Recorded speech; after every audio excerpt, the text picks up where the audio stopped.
Hello, it's Cassie here with Trinity Stamps, and I'm very excited to be sharing a product release video for the Sweet Summer Celebration release. Today we're going to be taking a closer look at the Little Light stamp and die set. Little Light is a 3x4 stamp set containing 6 stamps. The anglerfish stamp measures 2.6 inches by 1.75 inches, and the largest sentiment stamp measures 2.6 inches by 0.6 inches. The coordinating die set, which is available separately, is a 6-piece die set that will cut out all of the images and sentiments in the Little Light 3x4 stamp set. So yes, you get a die for each one of the images as well as all of the sentiments. Now let's take a look at a card that I made using our Little Light stamps and dies.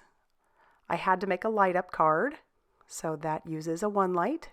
How fun is that? I just had so much fun making this little mini slimline that way. And now let's take a look at a couple of other samples made by our design team.